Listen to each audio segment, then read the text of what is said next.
Halo semuanya, kembali lagi sama aku. Nah, di video kali ini kita bakal ngebahas satu soal, yaitu soal workbook kasus 6 di bab 7. Nah, di sini kita mulai dari soalnya aja dulu ya. Nah, P membeli 75% kepemilikan S pada 1 Mei 2016 sebesar 240.000. Perbedaan antara nilai wajar dan nilai buku akan dialokasikan ke ini. Oke, jadi dia pembelian di 1 Mei 2016 sebesar 75%. Dan di bawah kita diminta untuk menggunakan metode ekuitas. Selanjutnya, kita ada investment cost sebesar 240.000 di 1 Mei 2016. Berarti ketika kita cari implied value-nya itu adalah 320.000. Setelah itu kita cari book value NA dari S per 1 Mei 2016. Berarti kita cari tahu dulu kan book value net assetnya per 1 Januari 2016, yaitu dapat dari SCO-nya itu adalah 100.000, terus RE begin-nya juga 100.000. Nah, terus kan dikasih tahu tuh, kita tahu nih selama 1 tahun net income itu kan 150.000 si S. Nah, tapi kita cari nih net income untuk dari 1 Januari sampai 1 Mei 2016. Nah, ini itu kan 150 untuk 1 tahun. Terus, di sini kan ada keterangan terkait sama upstream equipment di 1 September 2016 sebesar 10.000. Dan itu menandakan adalah gain on sale equipment 10.000 kalau misalkan dibuat jurnal umumnya kan. Berarti kan mengakui gain sebesar 10.000, padahal itu adalah transaksi di 1 September. Berarti, ketika kita mau nyari nilai net income untuk dari 1 Januari sampai 31 April, itu kan dikurangi dulu nih 10.000 dari total net income-nya. Berarti 150.000 dikurang sama 10.000 baru dikali sama 4 per 12, gitu. Nah, terus kita cari juga, kita cari tahu bahwa ternyata ada pembayaran dividen nih di 1 April 2016. Berarti kan kalau dividen itu kan nggak sepanjang tahun, tapi plek di suatu tanggal tertentu. Jadinya langsung aja dimasukin 20.000. Nah, dikurang 20.000, dapatlah book value net asset-nya si S itulah sebesar 226.667. Nah, dari situ kita cari tahu excess value-nya adalah sebesar 320 dikurang 226 dapatlah 93.000. Selanjutnya, di sini kan kita dikasih tahu ternyata selisih antara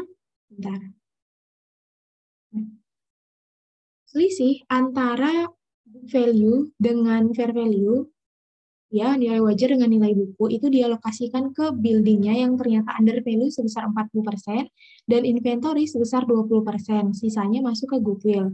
Berarti 40% dari total excess value itu masuk ke building dan 20%-nya dapat ke inventory. Sisanya dapatlah goodwill sebesar 37.333. Terus dikasih tahu ternyata buildingnya ini masih memiliki masa manfaat 10 tahun. Berarti amortisasi per tahun itu adalah 3.733. Nah, terus dikasih tahu juga untuk inventory ternyata terjual di 2016. Oke, udah sampai situ. Nah, karena dia pembelian di 1 Mei 2016, berarti untuk amortisasi 2016 itu kan nggak bisa full tuh untuk buildingnya. Nah, berarti untuk building per tahunnya berapa? Itu 3.700 dikali sama yang berhak diakui di 2016. Itu adalah 8 per 12. Dapatlah 24,9. Sedangkan untuk inventory nggak usah, jadi langsung ambil aja semuanya. Selanjutnya,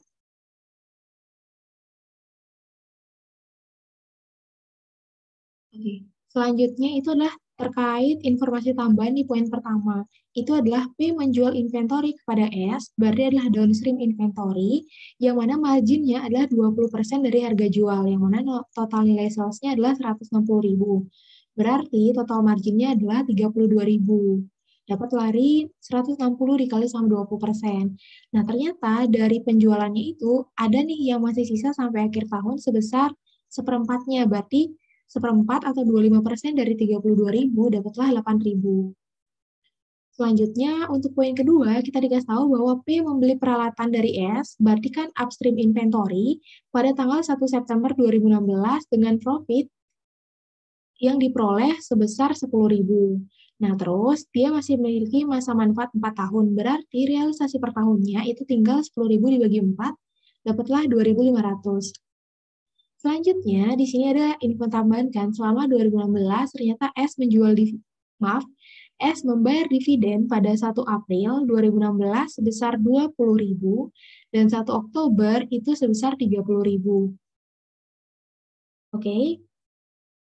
Terus selanjutnya kita bikin perhitungan income from S di 2016. Nah, kita tahu bahwa net income S, ini aku langsung cari nilai induknya aja. Oke. Untuk induk, dia kan mengakuinya berapa sih nominalnya? Oke, pertama kita cari dari net income-nya si S.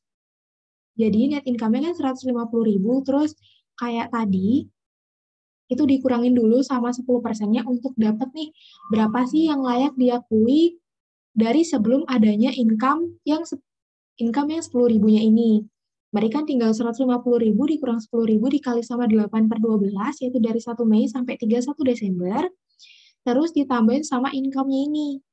Oke, masuk ya logikanya. Jadi, total nilai income dari sebelum dapat ini, sebelum ada ini, itu kan sebelum 1 September tuh, layak dikali sama 8/12. Terus, ditambahin sama 10.000-nya ini, yang di 1 September. Ini kan, ya aku yakin teman-teman pasti paham. Gimana ya aku bilangnya kalau cara lainnya itu kayak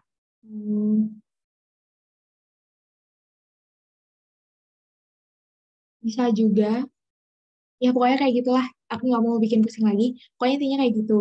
Ditambahin sama income yang setelah 1 September ini, baru keseluruhannya itu dikali sama berapa sih persentase yang layak diakui sama si P.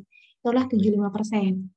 Nah, untuk perhitungannya si NCI itu juga sama, tapi dia berhak mengakui cuma selisih 1 sama 75%, itu adalah 25%.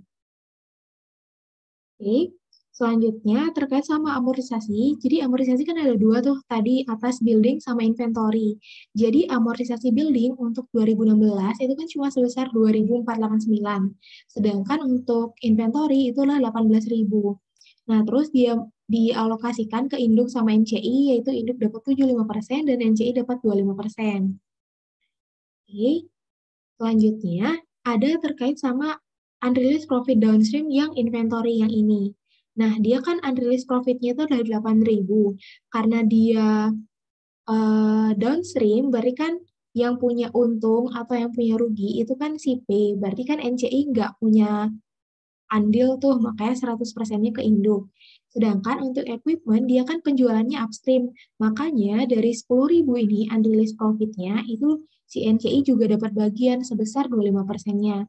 Hal yang sama berlaku juga untuk rilis per tahunnya, gitu.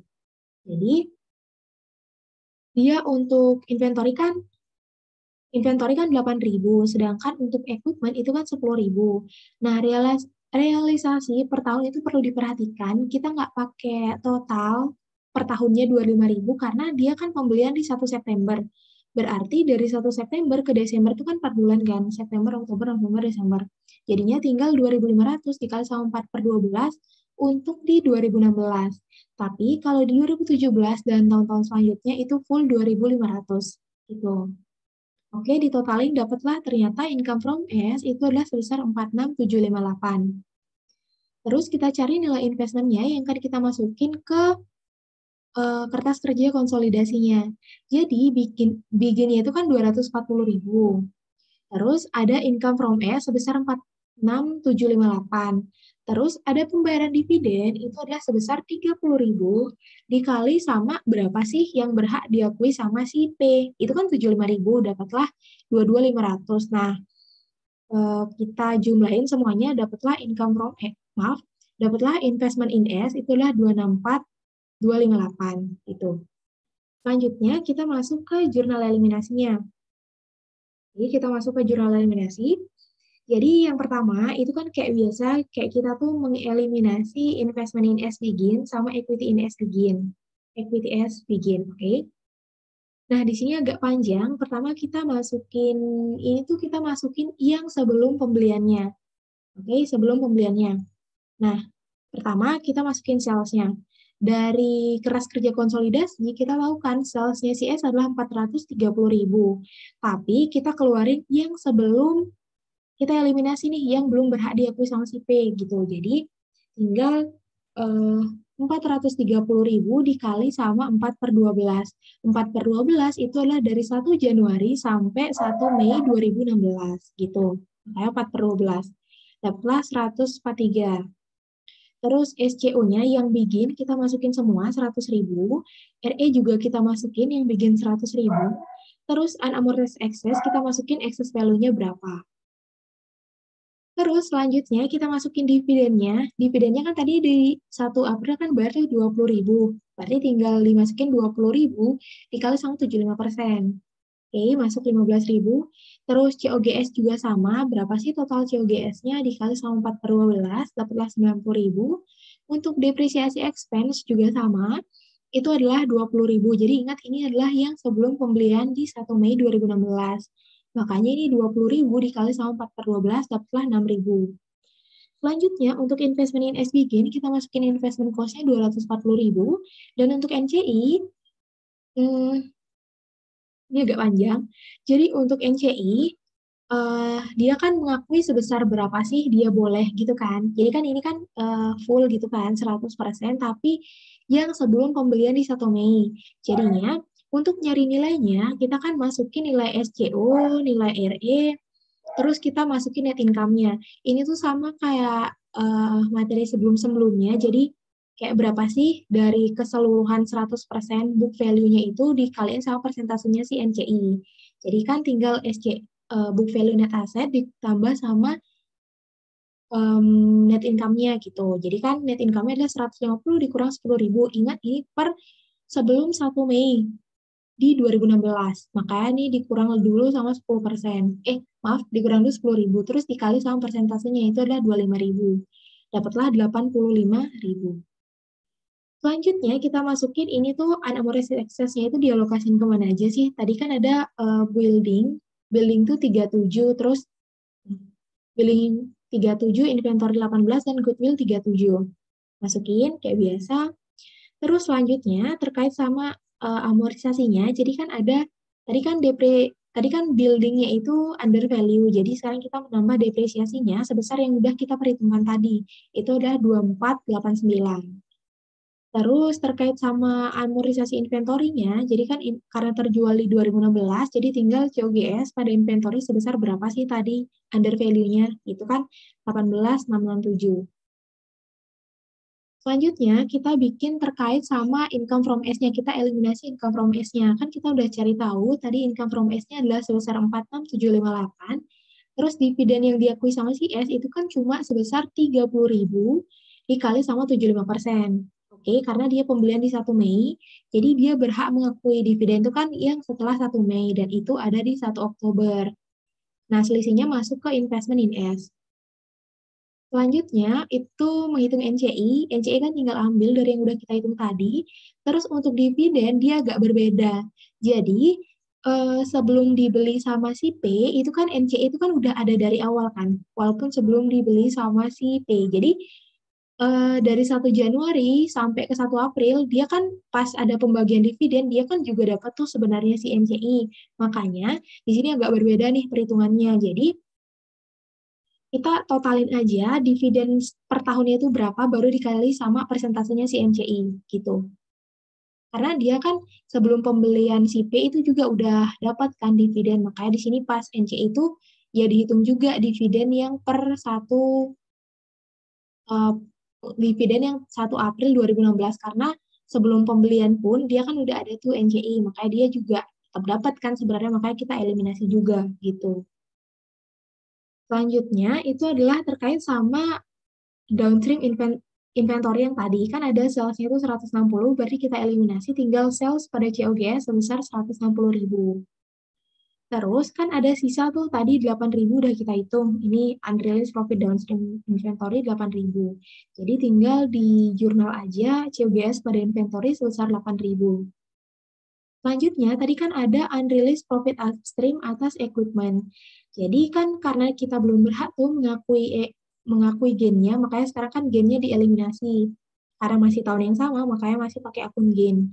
Pada apa sih yang over value asetnya? Tadi kan equipment yang over value. Nah, Jadinya tinggal di jurnal gain on sale of equipment pada equipment sebesar, tadi berapa sih marginnya? Itu kan marginnya 10.000. Nah, terus untuk jurnal terakhir, yaitu terkait sama realisasi setiap tahun atas equipment ini, dia kan kayak udah aku jelasin di video sebelumnya, kalau misalkan dia asetnya over value, jadinya kan depresiasinya over value. Karena dia akumulasi depresiasinya over value, berarti kan harus dikurangi. Makanya di sini jurnalnya itu adalah akumulasi depresiasi pada depreciation expense sebesar 833. 833 dapat dari ini. Jadi dia berapa sih realisasi per tahunnya? Jadi kayak kita hitung tadi, 833 itu adalah dapat dari realisasi per tahun dikali sama 4/12, yaitu dari 1 September 2016 sampai 31 Desember 2016. Kayak gitu. Nah, ketika jurnal eliminasinya udah, sekarang tinggal dimasukin ke kertas kerja konsolidasi. Jadi kan ini kan sebenarnya udah given, kecuali pada bagian ini. Income from S kan kita masukin yang ini, terus net income ditotalin, terus ending RE ditotalin. Wah itu, case itu kan kita cari dari, pokoknya biar diselisihin tuh totalnya sama kayak total aset, dan ketika ini tuh dijumlahin semuanya kan biar sama kan total aset dan total liability. Terus apalagi yang given ya? Apalagi yang belum diketahui, itu aja sih. Nah, terus gitu, kita tinggal masukin semua yang udah kita catat di kertas, maaf, yang udah kita catat di jurnal eliminasi, jadi tinggal masukin aja semuanya. Udah kayak gitu, tinggal ditotalin konsolidasinya, nanti dapatlah total aset dan total nilai total aset sebesar 1.138.551, dan begitu pula untuk total liability, maaf, dan begitu pula untuk total liability dan juga total equity-nya. Maaf, dan begitu juga untuk total liability ditambah sama equity. Gitu. Mungkin itu dulu ya untuk pembahasan soal di TM ini. Semoga bisa bermanfaat dan semoga bisa dimengerti. Mohon maaf kalau misalkan ada kesalahan ataupun kekeliruan yang, ya pokoknya mohon maaf lah kalau ada salah gitu. Jadi kalau misalkan ada kekeliruan bisa dikonfirmasi ke aku. Makasih semuanya atas perhatiannya, semangat belajarnya, semoga ujiannya nanti lancar. Sampai bertemu di semester depan. Mari kita saling mendoakan bareng-bareng, oke? Untuk videonya aku tutup sampai sini. Makasih banyak semuanya.